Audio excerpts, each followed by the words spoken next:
Hey, it's your girl, Allison Williams. Hi, this is Beth. Hi, this is Cindy Mizell. Hi, this is Tony Walker. Hey, what's good, y'all? This is Darian Dean. Hey, everybody, this is the Queen of Philadelphia, Tangeray Hayward. Hey, everybody, this is Yazira, and you're listening to Troy Saunders on the Bass Entertainment Podcast.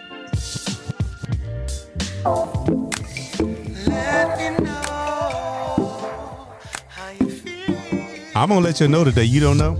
From the beginning, yeah. When we first met, yo, this is a song that I love. It's called "Let Me Know," and it's by our special guest today, Mr. David Sosa.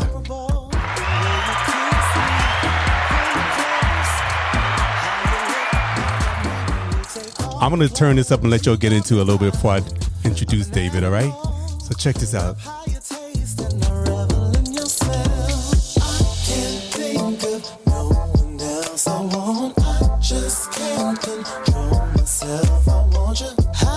Eyes on you, so what you wanna do? Don't keep me waiting long, cause I'm trying to love up on you. Anything you want, anything you need, I'm here to please you and fulfill your fantasy.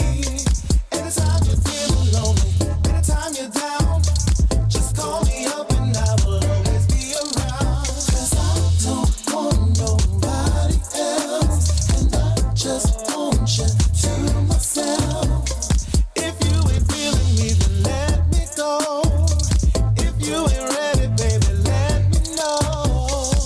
Can't stop thinking about you. You stay on my mind. Sure, there's people interested, but you have my time. Then there's that smile. It arrested me. I love we sit, laugh, enjoy each other's company. You can't fake the fun. It feels surreal, which is why I need to know what's the deal. See, I'm invested. You can say I'm sprung. I'm trying to pace myself, but I think you're the one. Just need some clarity. Where do you see yourself with me? Not being pushy, I'm just being upfront. I'm wanting more from us than having some fun. Anything you want, anything you need, I'm here to please you and fulfill your fantasy. Anytime you're feeling lonely, anytime you're down, just call me up and I will always be around.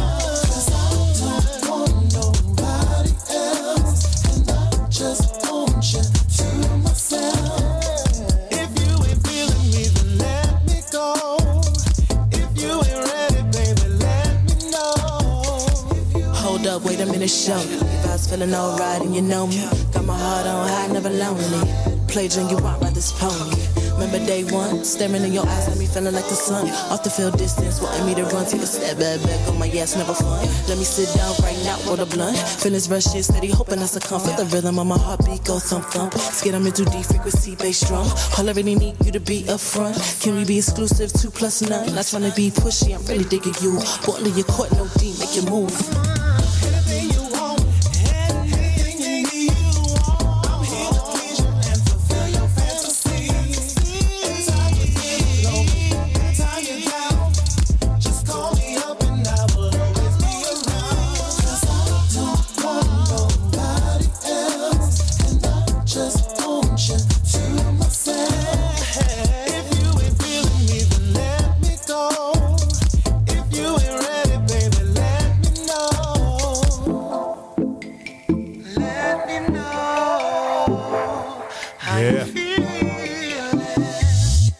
Hey, if y'all ain't getting into that, something wrong with y'all. That's what I'm trying to say right now.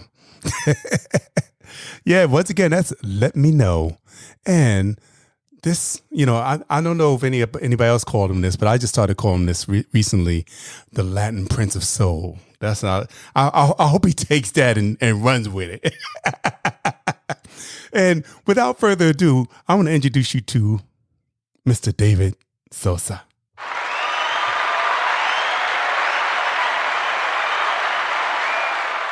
What's up, Latin Prince of Soul? I'm digging it. I'm taking it. I'm running with it. I love it. I'm doing good. How are you? Good, good. I'm doing the Frankie Crocodile that way. You know how he be, how he give people names and stuff. And with the smooth voice too, I'm here for it. Oh my God. How you been, man? It's been a long time.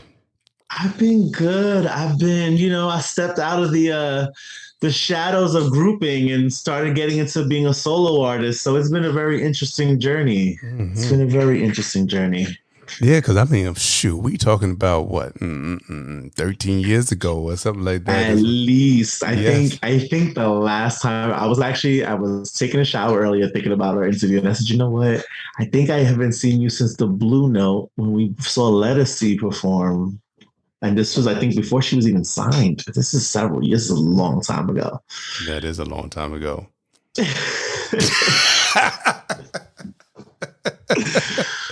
Oh my God. Right, it's beautiful. It's beautiful to reconnect and to, just see each other again. Yeah. And I'm so glad that you're doing your thing. Yes. So you said that you stepped out of the group thing. Tell the people, what were you doing before 2020 when you decided to do your own solo stuff? I was touring with a group called Soul Kiss, which was made up of myself, Timothy Dillinger, who some may know as an amazing artist and singer, a songwriter, and another artist named Kara Alford. And, we sang for a while. We traveled and we were singing. Maybe I never sang so hard in my life. We were singing LaBelle tunes in the original key. And I mean, some other stuff with folks. And we got to sing with Susay Green and Charlene Moore from formerly of the Weather Girls, who sang with Sylvester and them. And we got to do some really beautiful stuff, but I was very cognizant that I wanted to stay in the background. I was like, oh, nobody needs to hear and see me too much, just enough. And that had a lot to do with body image and self-image and a whole bunch of other things. And eventually, I think purpose kept smacking me in the face. And it was like, it's time for you to just sing and do what you do well and not worry about being in a group per se, but just enjoying what you do and doing it. Exactly. Because, you talk about body image and all that. When I was sending the thing out, they were like, oh my God, who's this cute dude up in here? All you got to do is smile. That's it. You ain't got to worry about nothing else. It was a journey. I mean, I've always been a big dude, and I think I subscribed to a story and to an image of myself that probably was not healthy, and unfortunately, took me to places and to be with people I probably shouldn't have been with, and a lot of that stuff, which is why you'll hear me always talk about the journey, which is why I named my album that, which everything was about a journey, because I realized I was on a road to a place and allowed myself to believe some things about myself that just weren't true. Some of them, influenced by other people, but some of them I told myself. I subscribed to some weird story. And so it wasn't until I turned 35 that I actually was okay with myself, which is odd because it's only been 5 years. I was about to say, that must have been yesterday. When you turned Yeah, it's been 5 years. Honestly, can I tell you, in 5 years, I've actually been okay for the first time in all my years with how I look, with who I am, and found a comfort there that I've never had. So it was very interesting to be in this space and to find this space and still maintain it and be in it. Mm-hmm. Well, I'm glad. That's a blessing. Because you never know what somebody is going through and what their thoughts are and stuff or any of that. Because when I saw you 100 years ago, it feels that way. That way. When I saw you, 15 years ago or something like that, I was like, this guy got it going on. He's beautiful. He's smart. He's funny. You never knew that you would have these self-esteem and stuff issues going on. Yeah, all of it. I think it was, it's all part of the journey is getting where I am now and learning to love myself and what that looks like. And, it's a beautiful thing. It's sometimes scary because, you got to figure since all that time, all I knew was what I knew about myself or what I thought I knew about myself. So it's very easy to fall back into a default of, some of those thoughts that probably don't serve me well. But for the most part, I've learned to just be gracious and say thank you when I receive a compliment now versus being like, no, and shooting it down or whatever, and just try to stay in the moment of gratitude. And, just like I said, be gracious about those things. Well, that's a good thing. Humility is a great thing. It is. Right? It is. Because it was people that, kind of know a little too much and feel they are too much. Sometimes they're not as beautiful as the ones that keep it within and just nod their head and a little shy, shall we say? Yeah. I think one of my good pastor friends said, I'm trying to remember, he said, humility is to accept your greatness, but not have to say anything about it. Mm-hmm. And I was like, that's an interesting thing because you never hear about humility and accepting greatness. It's almost like shying away from it. Mm-hmm. And it was the understanding that you can be great. You can understand that you're great. Like, don't fear being great, which is self-saboteur, right? We fear being great at what we do. But you don't have to boast. The work will speak for itself, right? Mm-hmm. And I think that's something that stuck with me. And I try to, put into my daily practice and understanding. Yeah. I agree. I try to be the same way. I'm not, blowing my whole horn on anything. When I hear people giving me compliments, sometimes I'm surprised that people feel that particular way about what I'm doing or what's going on, because I'm just, being me and just giving out what I want to give out. You know what I mean? Yeah. So let me ask you another question. Now, of course, we met in New York City, but have you always lived in New York City? Were you born and raised in New York City, or? I was born in New York City. I would say, to be honest, I would have to say I was raised in Long Island, primarily, which is very odd. But I've been living in Queens probably for the last, I would say 14, 13 years or so. And Queens is where I'm claiming home. It's kind of where, before I moved to Long Island, I was in Queens. So I started out here and I just kind of returned back home, and it's pretty much where I'm at and I love to be. Mm-hmm. So yeah, but I'm a New York boy either way, from Long Island to here. That's where I am. Because, I used to live in Queens before. Were you in Queens when I was in Queens? Maybe. Yeah. Because I just left here. I left Queens in 2011. In 2011, I think I moved to I moved to Queens around that time. Yep. Because that's when in the 2010, early 2011, around there. Because that's when I moved to Connecticut. Nice. So that's where we're at now. But that's what. Very nice. I heard it's beautiful over there. Yeah. But you still miss the city. Peaceful. Yeah, it's peaceful. You still miss the city though. You're gonna, it's like, wait a second, it's kind of dead. You got to get something to eat before 9 o'clock or cook it. The hustle and bustle of life, baby. That's the reality. So let's go to another song on the album. Ooh. Yeah, this is what I do. I cover the album and singles and stuff. I like it. But see, that's one of the problems, that when I play the music, I can't put it on YouTube. Because YouTube will block it, because they're going to say you don't have rights to it and blah, blah, blah, blah, blah. And all the spot, they give you all them ads and all that stuff. It's a mess. So, and they block it. So I said, you know what? I guess I'm not just going to put on YouTube. What I do sometimes is just put a clip of the conversation on there. And gotcha. Say, hey, if you want to hear the whole thing, the link is up here. So the link is on the YouTube channel. Boom. Love that. So, but anyway, I like Falling to Pieces. We're going to go to Falling to Pieces. Oh, the heart wrencher. Yeah, that's what, I like something that, stirs the innards. Mm-hmm. So, matter of fact, you want to talk about Falling to Pieces before we play it? Yeah. So Falling to Pieces was a song I wrote. I had just broke up from a 7-year relationship with someone, and I was trying to break out the habit of buying extra groceries and buying extra things I know somebody would love that I was supposedly with, but I wasn't with. And so the song is honestly less about breaking up, but understanding that the whole you've built with somebody, you build a unit, has now been broken and pretty much not destroyed, but what's the word? Disassembled maybe, and fallen to pieces, broken to pieces. And I knew I was building myself back up to who I was again. So that's really what the song is about, that adjustment period. And you wrote the lyrics and the music, or? Yes, I wrote the lyrics. The music was with a producer, 12 Keys. We co-wrote it together. All right. So, hey, we heard what went behind Falling to Pieces. Now we're going to check it out.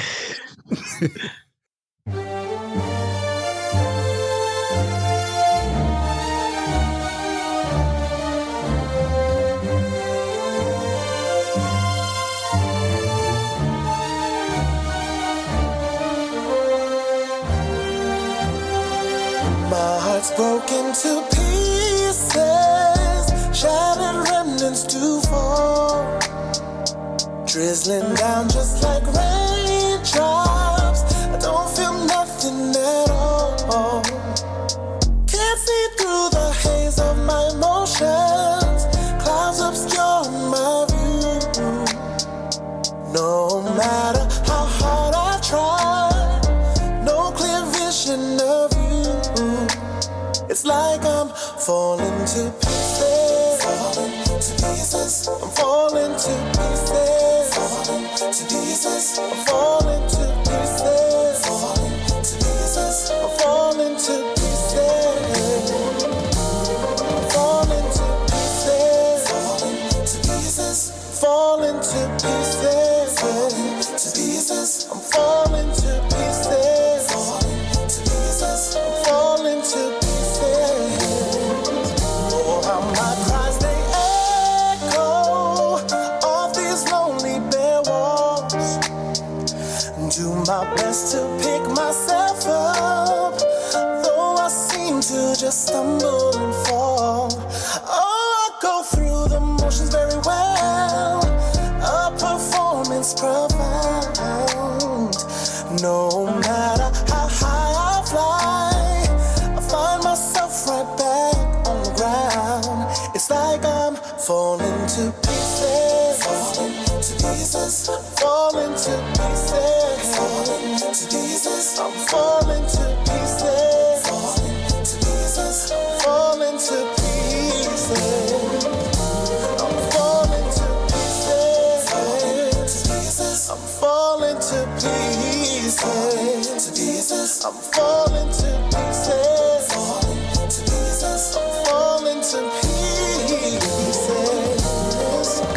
So I sit by myself, contemplate, and I just pray. And I just pray that the root of the hurt that you caused would go away. Go away, go away. Every dream, fantasy featured you somewhere in my life. So the thought of no more you and I cuts like a knife. My heart is falling.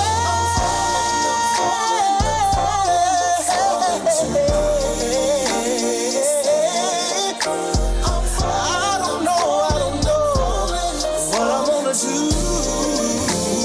Oh, I'm falling,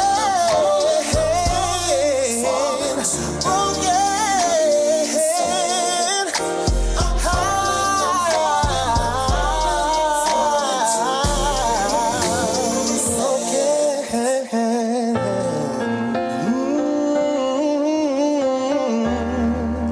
I'm broken. Oh, yeah. Every night when I come home, I face the fact that I'm alone. So long I dealt with us and we, but now there's only me. Oh, you broke me down. I'm strong and I know I'll come around. Oh, but I'm still hurting right now. Oh, I'm grateful to you. All that you put me through. All that you put me through. This gives me time.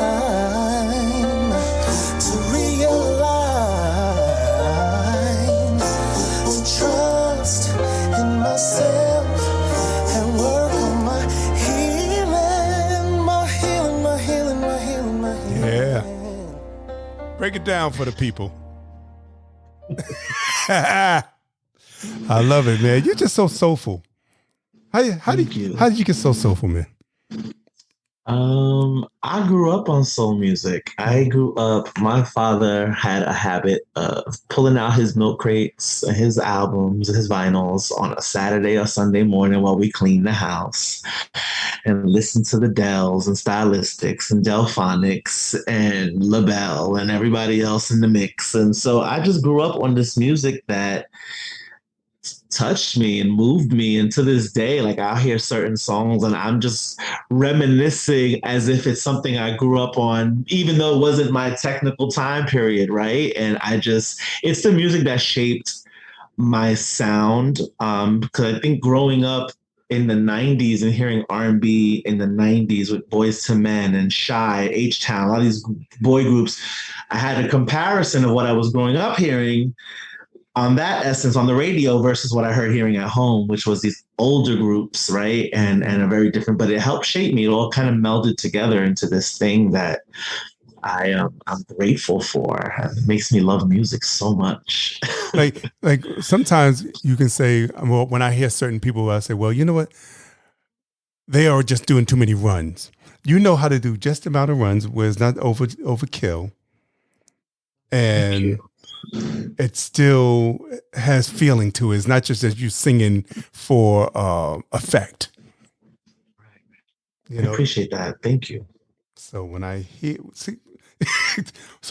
you sing, that's what I hear. I love that when I like when you go, you almost like a Luther. I was just saying Luther's a huge influence of mine. You gotta.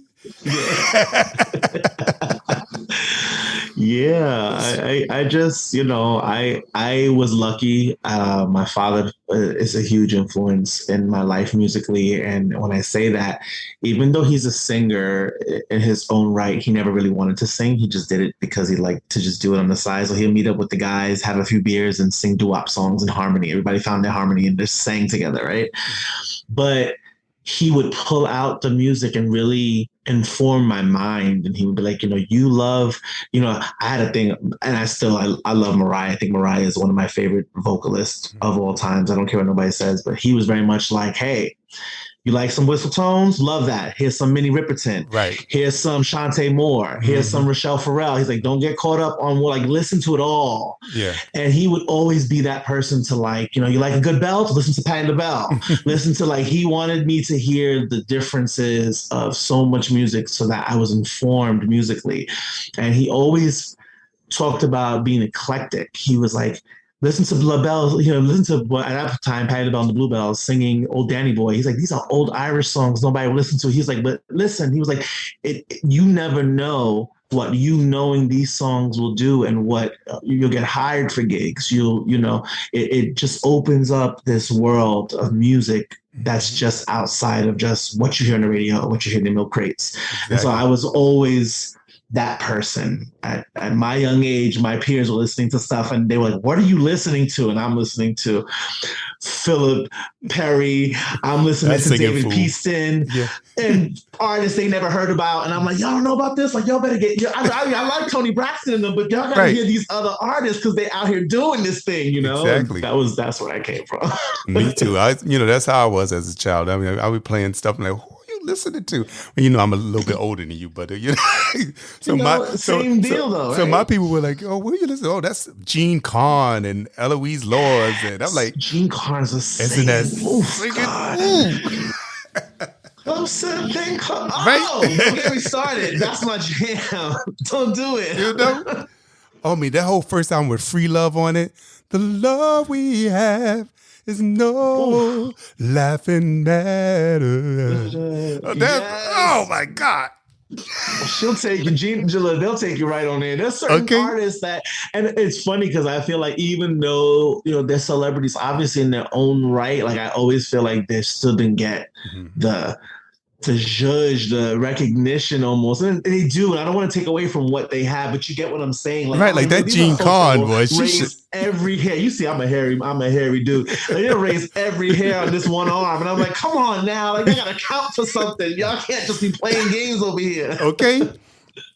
Yeah, I was the same way. They're like, who you listening to? Who that chick? I'm like, y'all don't know music then. But I remember playing, I think, and it wasn't even, because you got to figure by the time it came out, I was playing Rachelle Ferrell's live in Montreal. Oh my God, the notes she was sitting there. And I'm listening to, and my friends would get so annoyed because they were like, what are you listening to? And I'm like, no, what are you listening to? Right? Because do you not hear what she's doing right now? Like, I'm like, y'all getting caught up on these beats, but do you hear the vocality? Like, she's doing the percussion, the clarinet part, like she's doing all of it. What are you listening to, sir? Like that prayer dance.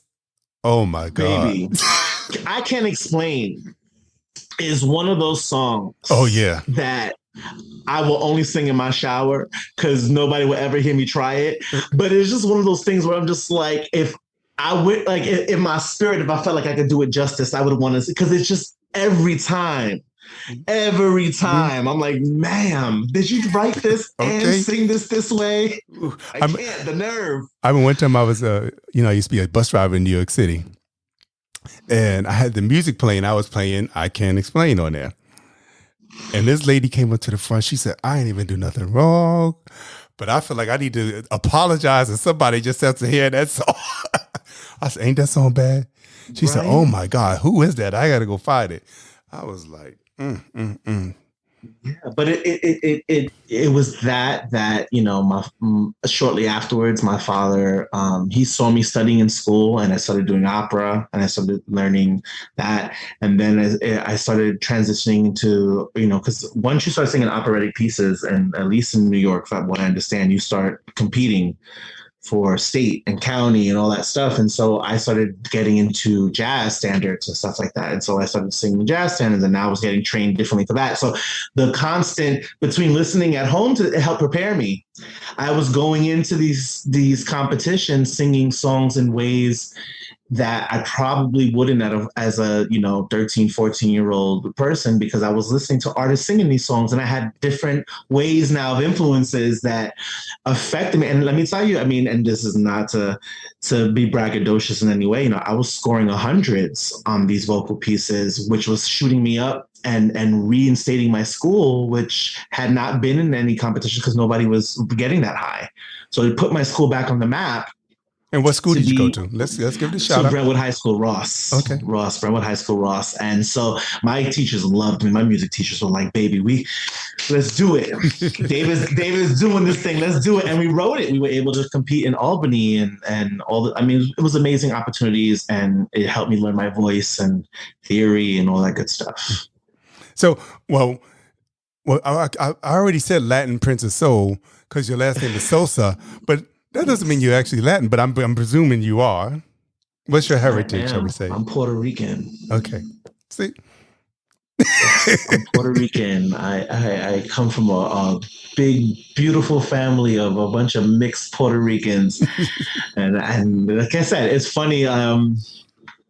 My father's side of the family is I grew up around these Black Puerto Ricans, and I did not know the difference in my mind. It wasn't until probably I was about 14 when I started having discussions with color that I never had before, or association that I thought I was Black. He didn't tell me nothing. Nobody could sit there and be like, I was like Black and Puerto Rican the same. Like, I didn't have a differentiation between those two, which I didn't realize until I got older, that there obviously was people who thought very differently than I did. And so it's been a very interesting journey, to say the least, with understanding and being proud of my Blackness and my heritage and my family and my blood. And, singing the way I do, because everyone expects me to sing salsa with the way I look. But right. I don't sing salsa. I don't even speak Spanish that well, to tell you the truth. Do people come and say, come on, baby, do some blah, blah, blah, blah. You're like, right. No. And I'm like, I didn't know Celia Cruz. I actually do Patti and Aretha, but that's fine. We could try it. We could always try. I remember I was a little kid, and we lived in a 4-family house. And me and my mother lived downstairs. And then it was a Dominican family that lived downstairs with us, and then upstairs was my aunt and a family friend that lived upstairs. But I was so intrigued by the Dominican family. I would just come out and sit in our little hallway and watch them because, for one, they was dark as me, but they was playing all the Latin music, and I was like, I love them. It was just something that attracted me to them, and I was like, those are my people it's there. Something I've always said. I'm like, we don't really have differences other than language half the time. I'm like, maybe some language, maybe some ingredients and how we cook some things, but I'm like, at the end of the day, when you really start dissecting and breaking it down, baby, we the same. Yes. We just the same. But I mean, it really is. Matter of fact, it is not only to say Puerto Rican, Dominican, Haitian, whatever, Black, African American, everybody is the same as far as I'm concerned. Because, I did a DNA test and I was like, oh my God, I couldn't believe how many countries was in, my DNA. I mean, I already I knew somebody white was in there. I already knew that because, hey, that's the thing. But when it came up with Southeast Asia, South America, Middle East, India, all these things came up in my DNA. And I was like, wow. So I'm like, well, shoot. Same thing. I checked off everybody in the whole country. I mean, in the whole world, So.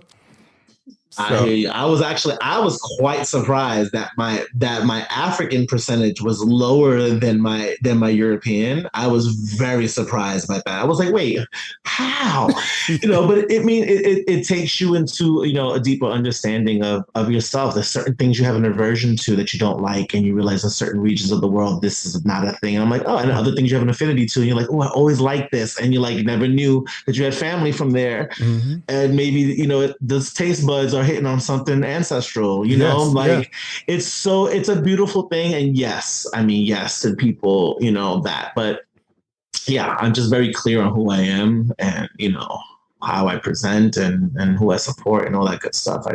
I'm just one of those. And I love you for it. Yes. All right. So let's see what we're going to go through next. All right. I'm going to do All I Need. I'm an open book. You let me know. You ask it, I'll answer it. All right. So we're going to go to all. If y'all didn't know, we are doing songs from Journey to Love. This came out in 2020. Yes. And it was number 1 on iTunes, right? Number 3 on iTunes top 100 R&B albums. I was very humbled. Okay. But it's definitely worth it, because not only can man sing, but the music choices are incredible. It takes you a little bit to the old school. It takes you to the new school. Got a little hip hop on it. The introduction. If you think about the introduction to Fall Into Pieces, that's more of like a classical introduction. The man is giving you a little bit of everything. Musical influences all in one. Yeah, that's what I'm talking about. So if you don't have this, go on out there, stream it, download it, share it, tell somebody about it. And spread the word because, there are great artists out here doing wonderful things and we just got to, let it be known. Yes. If somebody wanted a hard copy, is it a way that somebody can purchase it? I did not do hard copies. I was under the understanding that Amazon would do hard copies if you order it that way. I think they're the only one. I did not go through any distributors because I realized at some point a lot of the cars I was in did not have CD players. A lot of the places I went in, people were streaming from their phone and stuff. So I didn't know if I wanted to have the expense to put into putting anything on hard copy. I believe Amazon does offer though. I believe so. All right. So if you want a hard copy, go on over to Amazon and check it out. If it's there and then you can be able to get one, let me know. or I'll go over there and look and I'll let you all know. I might do an addition. I might have to do a little something. We'll figure that out. All right. So, as we were saying, we're going to go to All I Need, another beautiful song off of Journey to Love. Check it out, y'all.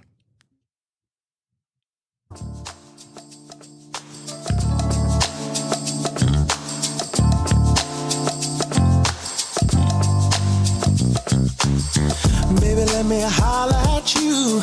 There's something we gotta do, but I wanna make things very clear. See, I'm newly single, babe, and I ain't trying to get back in no thing, but I'm trying to get right into you.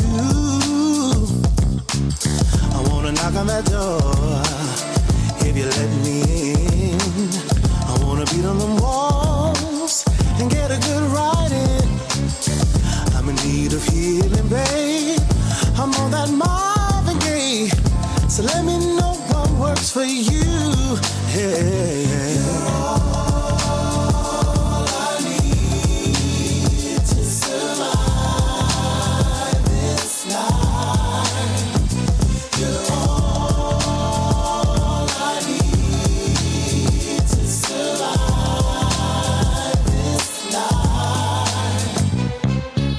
Although I'm down to do this again, I'm okay with a one-night stand, as long as we stay on the same page. Due to recent history, we can't allow this to be getting caught in our feelings. But if it's loving you need, I'm here to please. I'm even down on my knees, and you can serve it to me. Not trying to think about life, a healthy distraction seems nice, so let me know what you wanna do.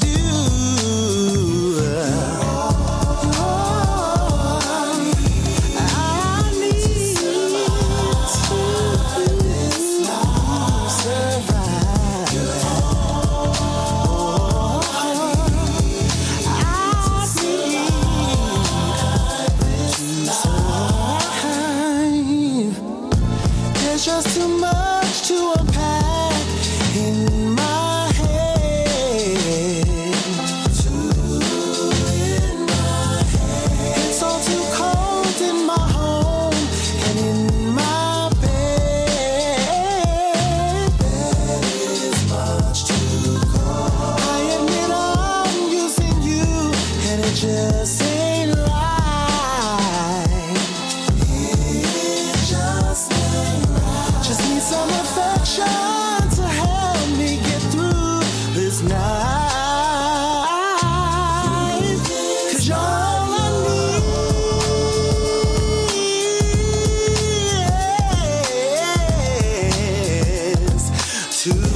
to get by this night.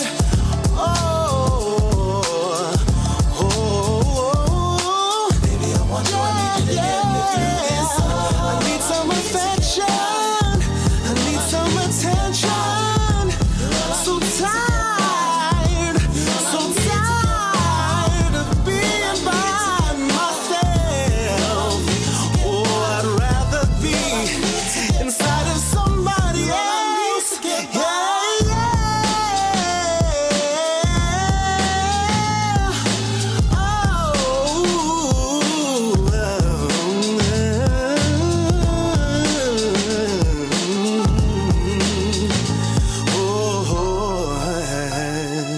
you're all I need. What family had to say about them lyrics? It'll be all right. We all grown. I'm of a certain age. You'll ask me nothing.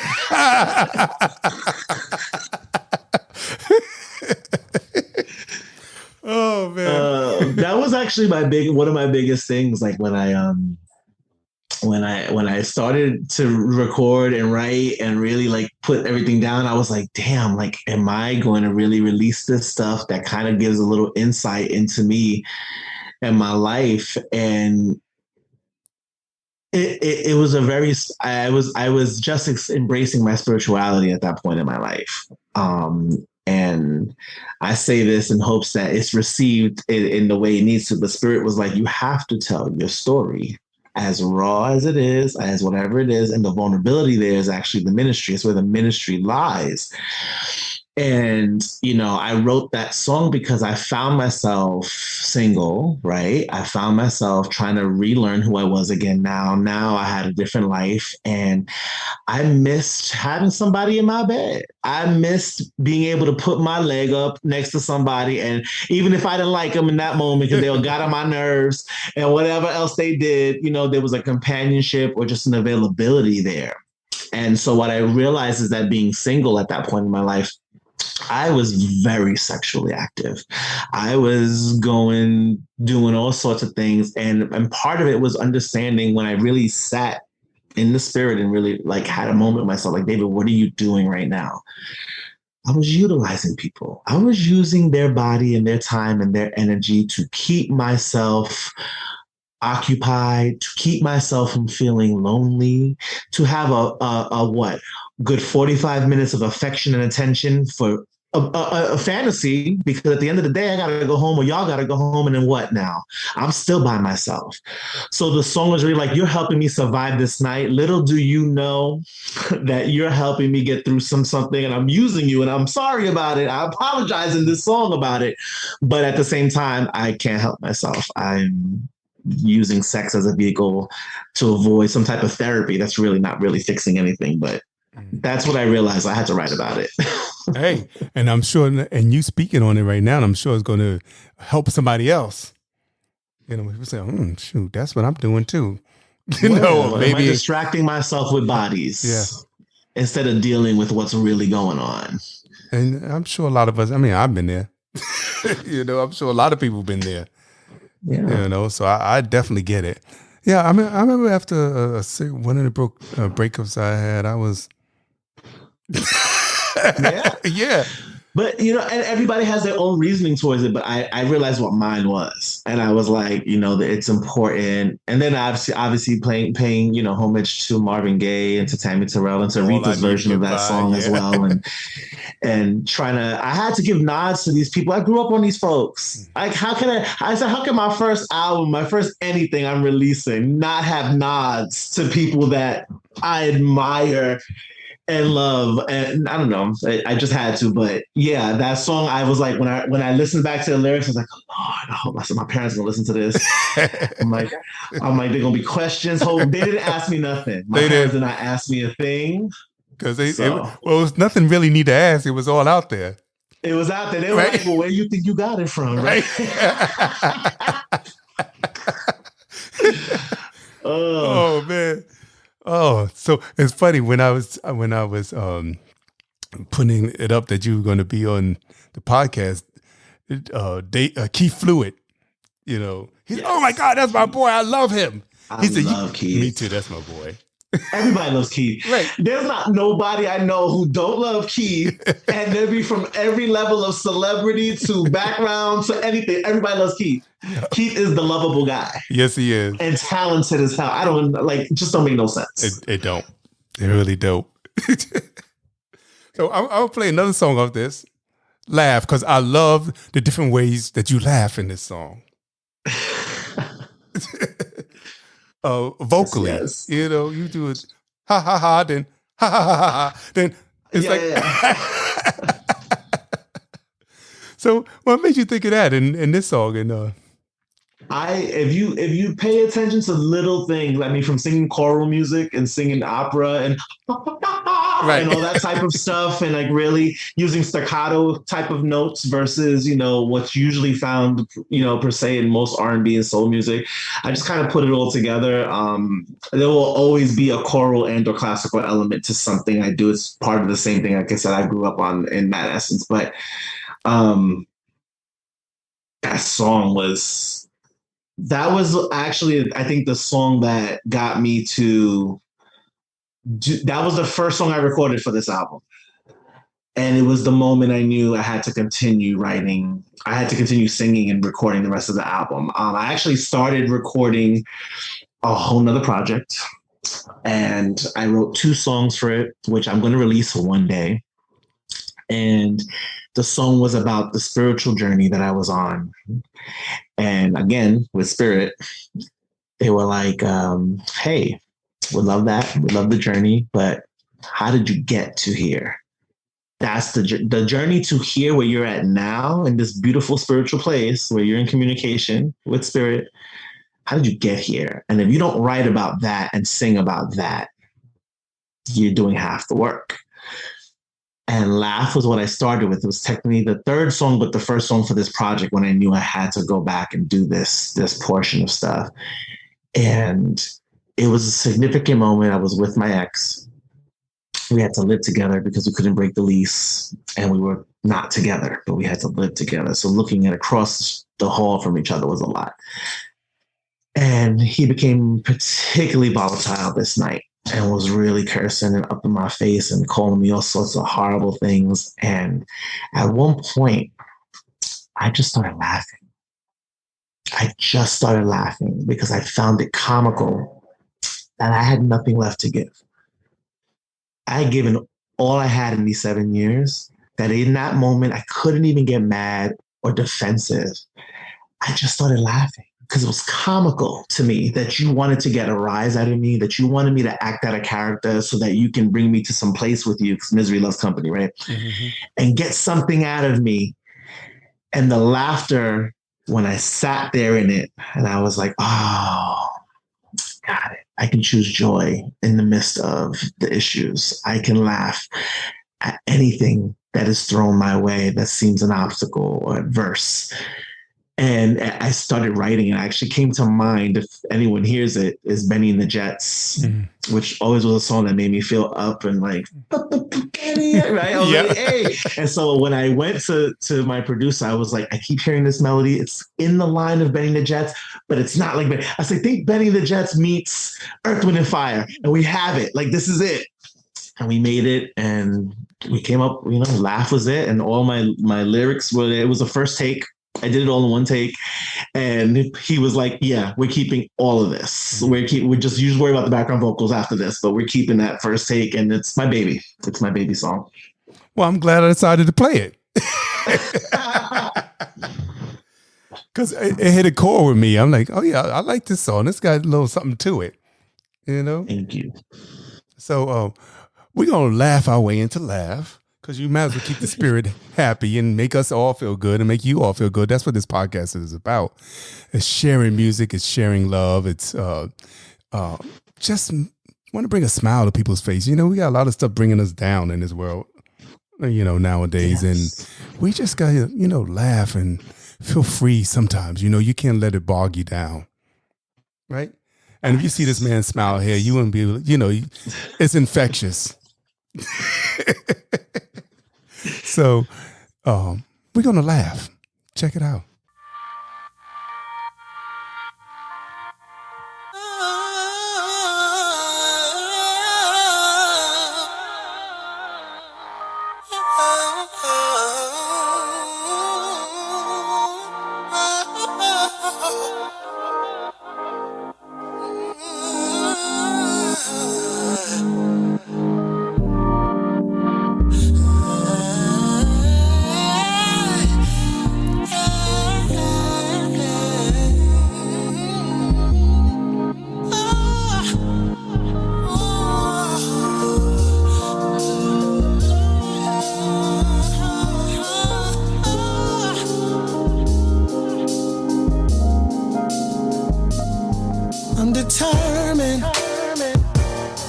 To be carefree, to keep my eyes on the prize, to keep my head to the sky, as I know, to keep my happy, I request you stay away from me with your negativity.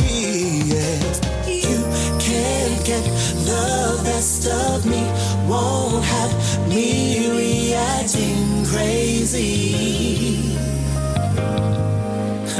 Because I simply just laugh, laugh, I laugh, laugh, I laugh, laugh, I laugh, ha, ha, ha, I laugh, I laugh, I laugh, laugh, I laugh, laugh, I laugh, ha, ha, ha. You don't get to diminish me, oh, where I come from, oh, what I've done, 'cause I got joy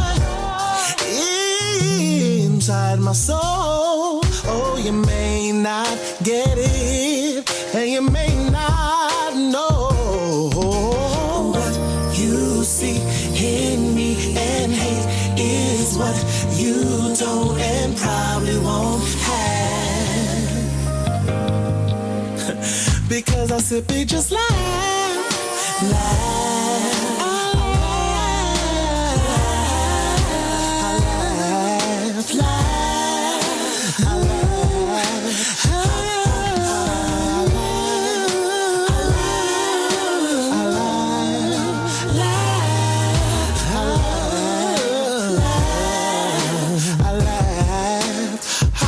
My consciousness has raised my vibrations high.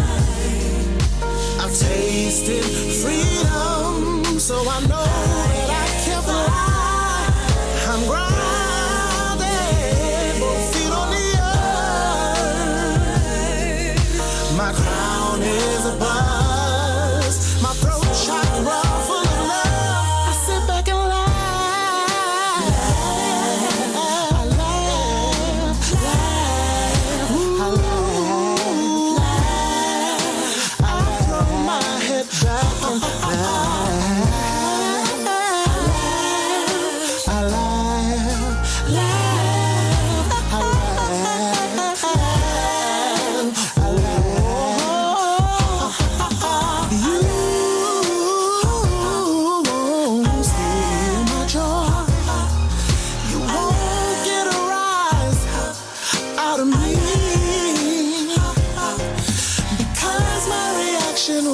Simply be to laugh, to laugh, to laugh, to laugh, to laugh. Oh. I love that song. I love that you love it. That's a bad. It takes you back. It's like you said. It has a It's kind of it has a classic feel. It gives me a feeling of a song that I've heard, not a song that would have been played in the 70s or 80s, but it still has a modern edge to it. That was the goal. I'm glad you got that from it. You know? So. I want to feel good music. I wanted to feel good music. It was important. Like that, I had songs in there that were nods to, like my song "Goodbye." It was a response to Gladys Knight's and the Pips' "Neither One of Us," because she was saying neither one of us want to say goodbye, and I was like, no, baby, we need to say goodbye. Like it was a direct answer. So I made sure to like do certain things in there, or even I did a nod to Natalie Cole's "Inseparable" in there, because I'm like we there's this idea of separation that I think is beautiful. I think a lot of our elders held on to this idea of working it out and holding it together, and I think there's something to that. I think it's a very important lesson in perseverance and endurance and commitment. But sometimes just need to walk away what does not feel good. And if it's not changing and it's not willing to change, you gotta walk away. And so all those parts of that journey, all the parts of me finding myself and what the idea of love was, which really was less about other people and more about myself, was this huge notion of this album. And I'm like, yeah, Journey to Love has to be the name of it. I gotta speak about what brought me here and keep it moving. I'm still learning. I'm still on the journey. Well, as long as you're alive, you're going to keep on learning. Yes, you know? Absolutely. And if you don't, something's wrong. Something wrong. Right. You forever a student. Right. Well, you just did a perfect segue to Goodbye. I wasn't going to play it, but since you mentioned it and the way you... I just wanted to, No, I got to play it now. Stuff. I got to play it now, so I want everybody to, to get into it. So... I want to see if they hear the nods to Gladys and to Natalie. All right. Here we go, yo. Goodbye, but we're not leaving yet. Good. No, not yet. Sad to say, it's over now. yeah. And it's such a shame. It's not what it could be. Yeah. We tried and we tried, built brick by brick. It all came down, and yet we both tried to stick to our guns. We stayed in a race without nowhere to run. See, sometimes things they come to an end. Sometimes things they do come to an end. Sometimes things they do come to an end.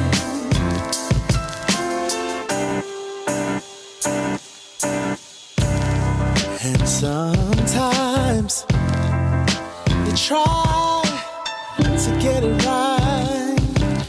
You try to get it right.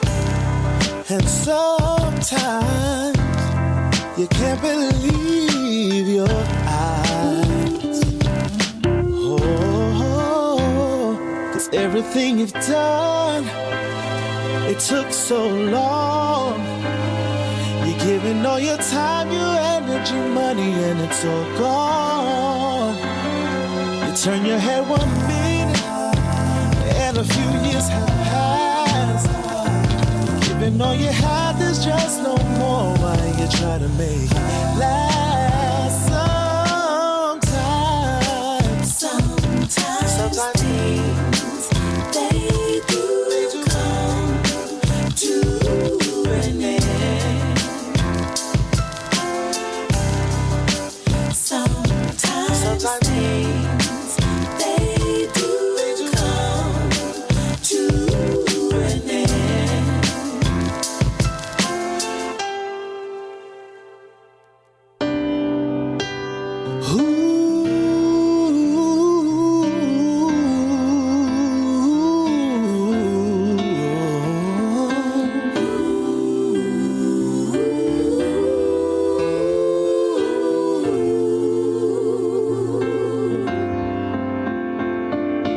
Don't stay where you don't belong. At times it's best to just move on. Don't live in the house that's not a home. You gotta make a space of your own. Don't forget to keep loving yourself. Please love somebody else, but not in spite of you. Don't fight the current, go with the flow. So I surrender and I let go. Yeah. Sometimes things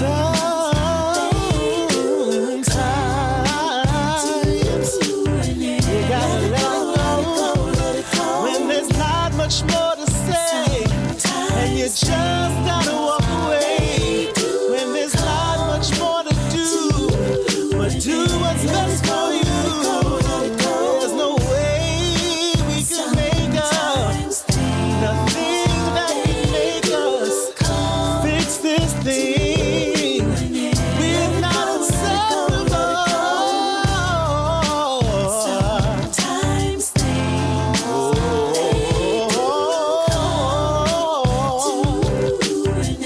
let it go, let it go, let it go.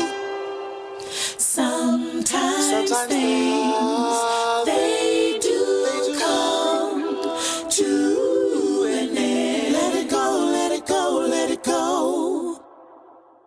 Yeah. That had a few little things up in there. There's no way Yeah, we can yeah, make yeah. up the thing that could make us fix Blow this this thing. Yeah.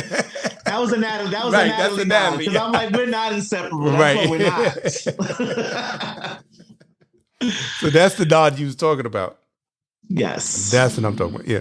But the keys, that's the Gladys. That's the Gladys. Yeah. She starts off the song, I think, sad to say we're not going to make it. And I'm like, sad to say we are not going to make it. But guess what? We're not going to make it. Okay, I'm out of here. That's fine, too. Yeah, like finding that space to know it's time to say goodbye. And there's a peacefulness in that because it doesn't have to be toxic and sour.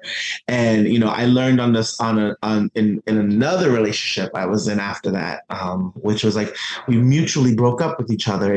We realized we weren't in love. We loved each other, but we weren't in love with one another. And we remained friends, and we remained kind to one another. And we got to see each other with other people and be happy for each other because goodbyes don't have to be a bad thing. Right. And so it was important for me to like put that out there. I'm like, y'all sitting there fighting and rolling your eyes and huffing and puffing every time you say somebody's name. And it don't have to be that. Right. No, it doesn't. I mean, I'm glad that I've experienced that. Most of the people that I've broken up with, I'm still friends with. You know? So emotional maturity. Yeah. Except for the very first one. Same.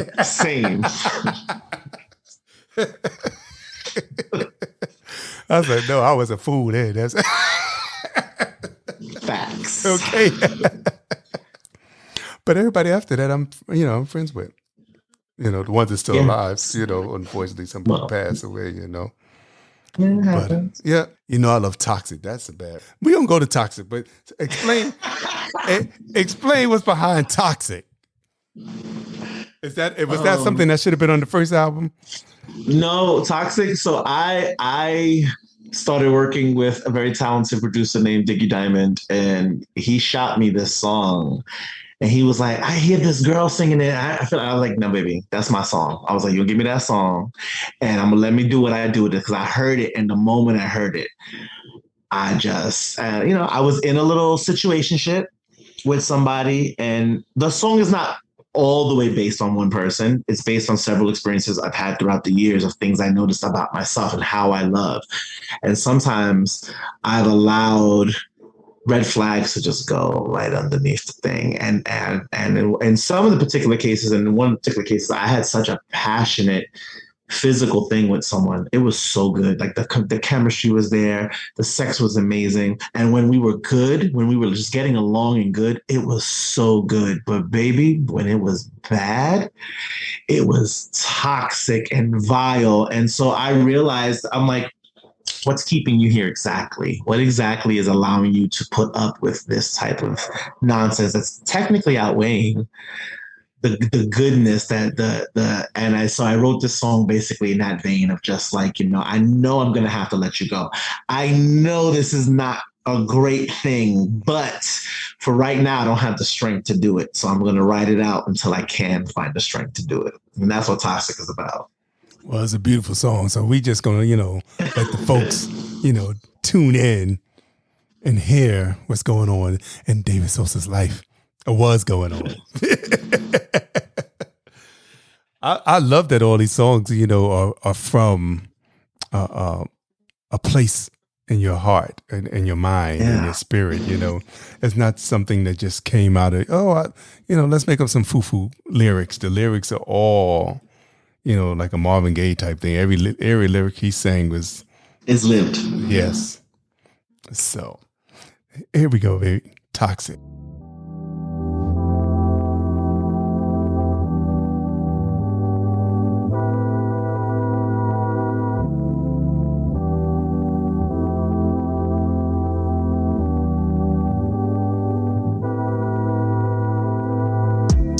Don't act right, I'm still on my mind. Inwardly ugly, outside so fine. You say things to me no one else could say, but like most you give, I'll take it anyway. Enigma, dichotomy, not sure how I got here, not sure that I could leave. You sting like venom, leave me in disease, I'll take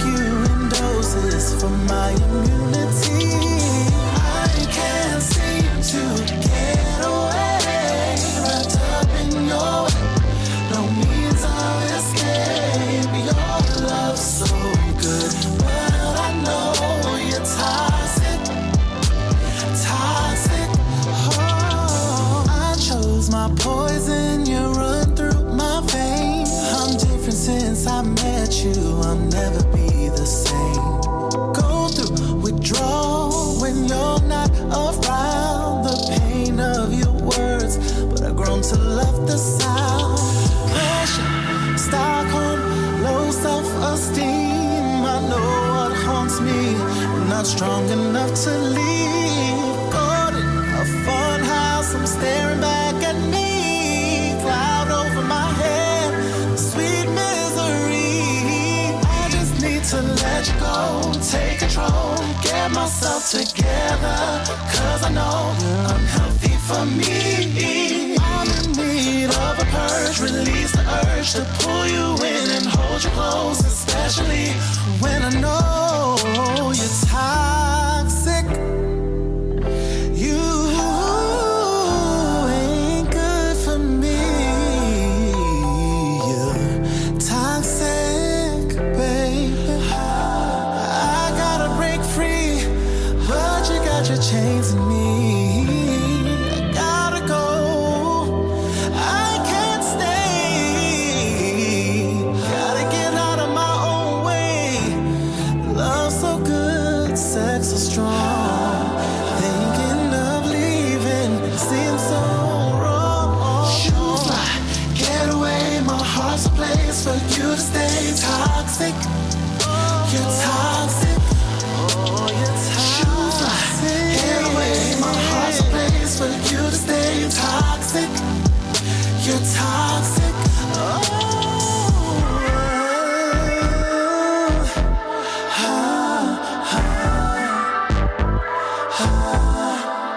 you're no good for me. You're toxic.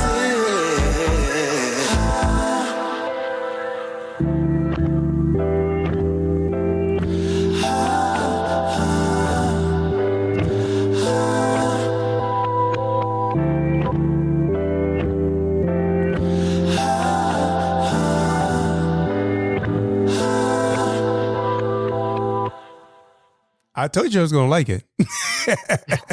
I'm going to give some hand claps on that one.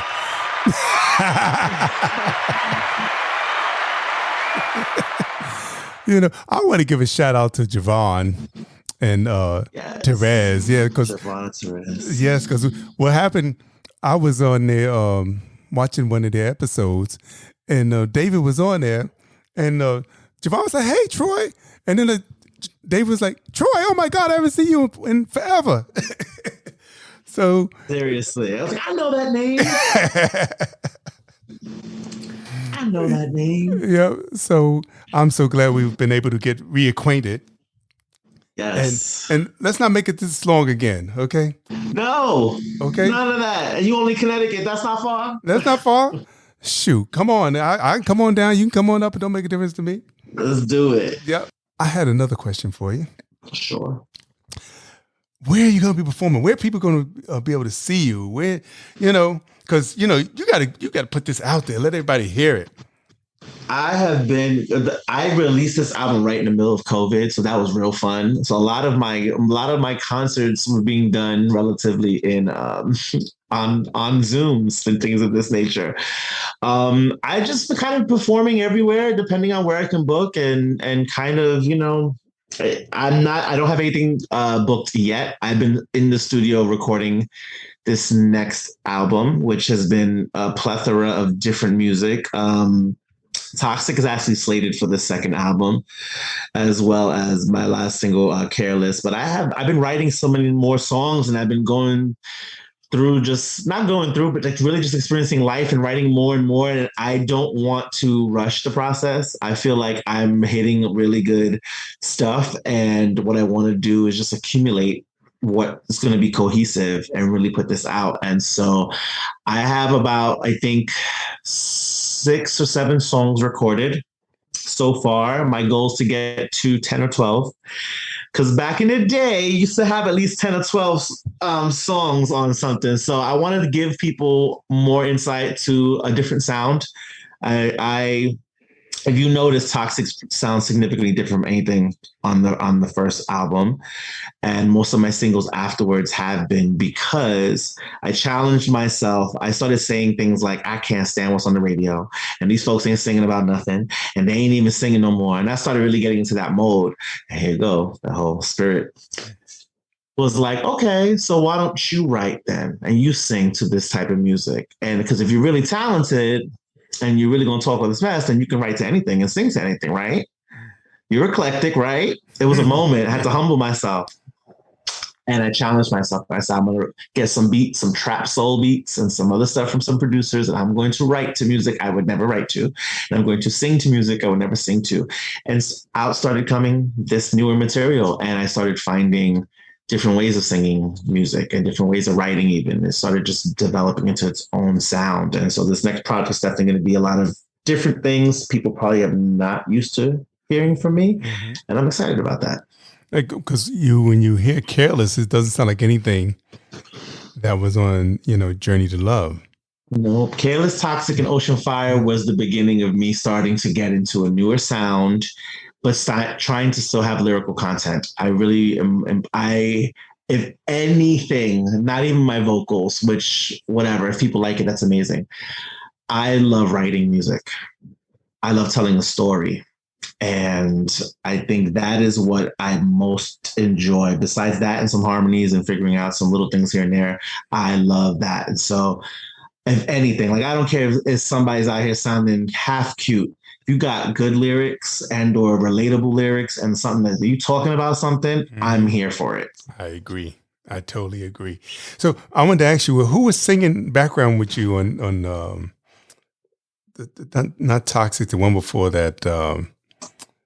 Goodbye. Yeah, it was a Goodbye was Lavonda Edom and Abena Malik, two very talented singers that I met at Celebration Spiritual Center in Brooklyn when we were all singing together, and I was like, "Yep, you're a soprano with that little bit of that sissy, right. And I need that." And you have a voice that's very light and clear. Abena actually sang on as well on Laugh as well. So I actually have a duet coming up with her. But anyway, all right. Yeah, just those are the girls. So it was Lavonda Elam and Abena Malik, who are very talented singers. All right, now so I heard their voices. I said, well, I got to give them some love. Who are these girls chirping back here with you? Yeah, they knew the assignment. The moment I sang to them, I said, "This is what I need." I said, "Think sweet inspirations. I need that. I need the bell like soprano on top." And I was like, "And from you, I just need that weighted, and I got it." And I was like, "I'm gonna fall right in there where I can, and we're gonna do this." And it came out perfect. That's what I'm talking about. I love it. I love it.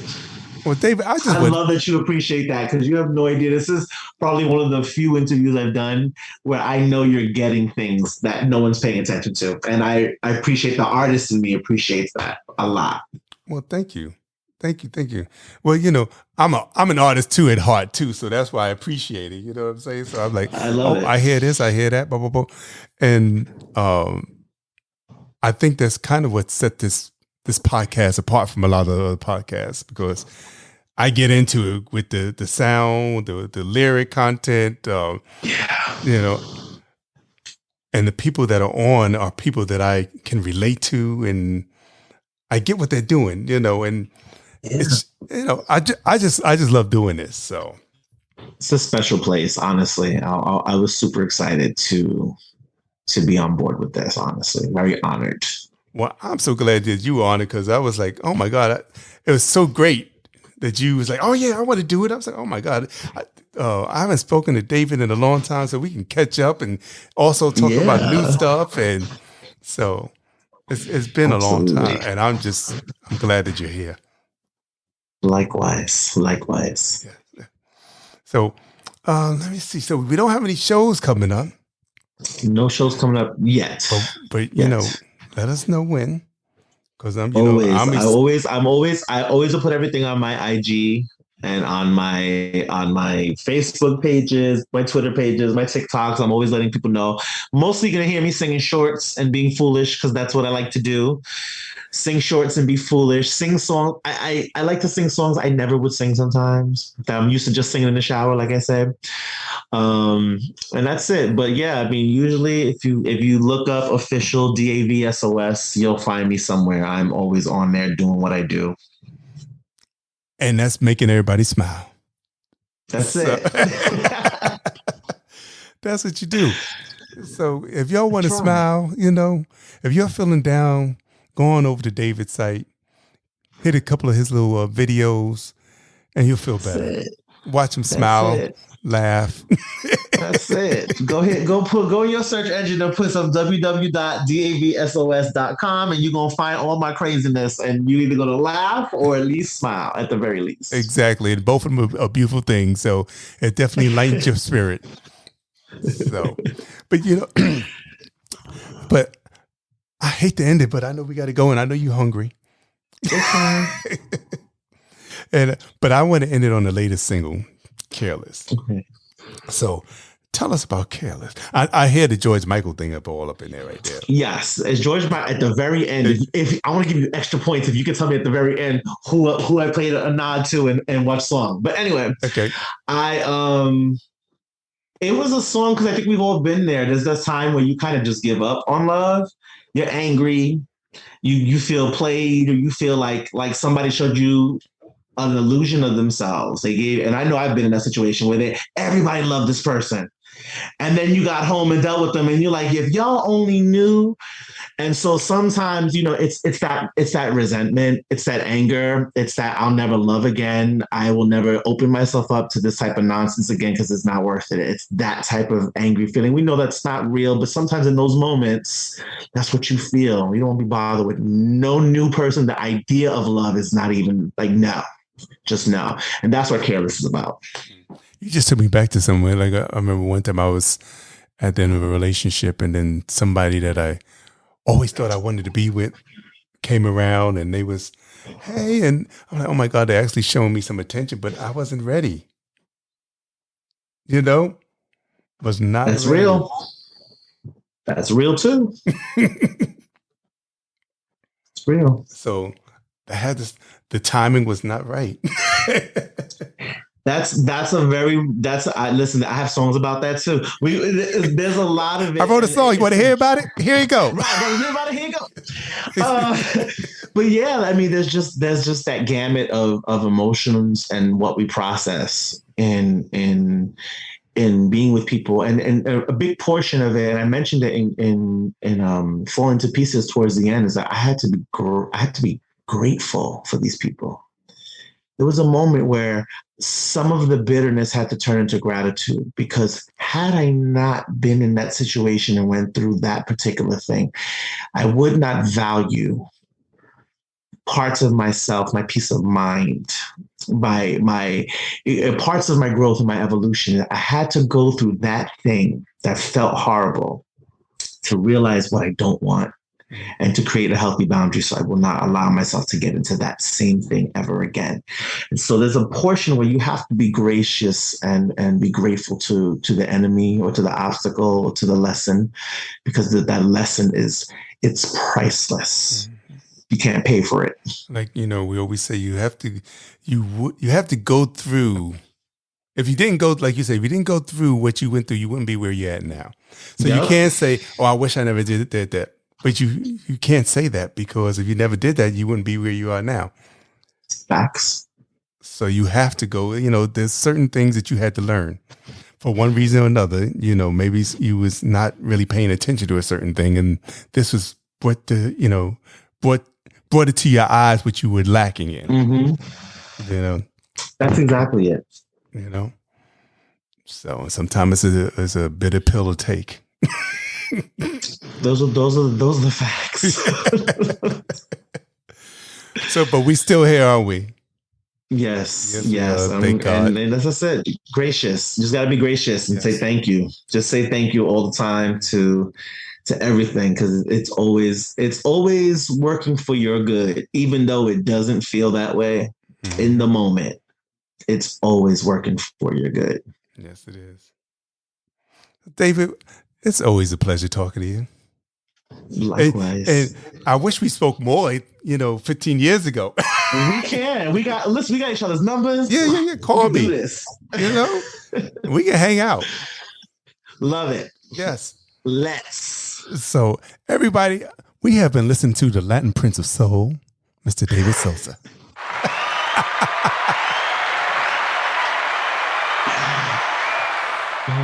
Yeah, that's the title now. I will get 10% of that title. I'm taking it. We're gonna have to put it on the t-shirt. Latin Okay. Prince of Soul. That's right. Do it. And I hope you enjoyed this conversation as much as I had having it with David. And please go out. Like I said earlier, go out and support this brother. He is an incredible talent if you haven't already known. And if you have been enlightened, if you have felt any type of positive vibes and uplifted spirit, go on out there and support this brother, because he is doing the damn thing. Yes. Thank you. Appreciate you so much for that. Oh no, please. It's from the heart. I don't like having people on here that I'm not feeling the love of their music and the love of their spirit and stuff like that, because it doesn't come out right. It feels like, all right, this is like Right. pulling teeth here. If I have somebody that I'm passionate about and they're passionate and the music is good and everything just flows well, then it makes it for a good podcast episode. Yeah, I mean, and it's natural. It's organic. Yeah. It's in the moment, and it's mutual. I mean, you can't go wrong with that. Exactly. So, and I just want to tell everybody, thank you for supporting this podcast. I'm surprised when I go and look at the analytics and see what countries are listening, and people in Japan, people in Africa, people in London, people in Australia. I'm like, wow. I'm like, who's playing my album in Germany right now? Like, Brazil is popping. Let me know right now. What? Right? Like, yeah, it's crazy. But I'm honored. So thank you for supporting and continue, because, we're only going to do bigger and better things. The next year is coming up, and I got even more and bigger plans coming, Like I told David, if he don't have a show coming, I'm going to get him into a showcase. I'm going to do something going on. I'll be ready. I'm ready to sing at all times. I know that's right. So, once again, David, thank you for coming out, man. Thank you for having me. Oh, please, like I said, it's my pleasure. My pleasure. And to all the listening folks out there, I want you to hear David's latest single. It's called Careless. And it's bad.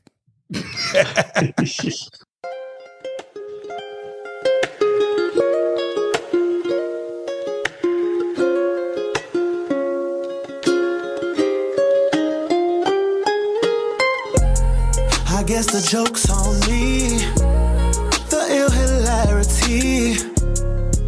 You gave just enough, you had me convinced what you felt for me was love.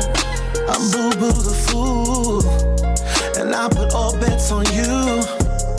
And I don't know what to say, it was way too easy for you to walk away. And I'm never gonna love again, forget this heart, forget these feelings. It's much easier to pretend that I never knew you. And I don't wanna feel a thing, processing's too much, too painful. I'll just try to forget how much I loved you. You see the cat's out the bag, and you show your ass. Had everyone fooled that you were that one, that you were so good. Once in the dark comes to light, I know I'll be alright. And this just got me so bad. What really sucks was you the best I've ever had. I'm never trying to love again, forget you and forget your feelings. You would've had me till the end, but you dated me. Contemplating being alone, can't trust no one, stone cold deceitful. Better off on my own, much more peaceful. 3 of swords in my core, was so afraid I loved you more. Fear became reality, and now you just get to walk scot-free. My ego is shook, I'm bent on revenge. Want everything you love to come to an end, but you might feel minutely what I'm feeling so desperately. And I'm never trying to love again. Forget you and forget your feelings. You would've had me till the end, but you're dead to me. How could you do this? Contemplating being alone. Can trust no one. Stone cold deceitful. Better off on my own. Much more peaceful. Everybody's in it for themselves. Never love. I never love. Nobody to trust is just myself. Never love. I never love.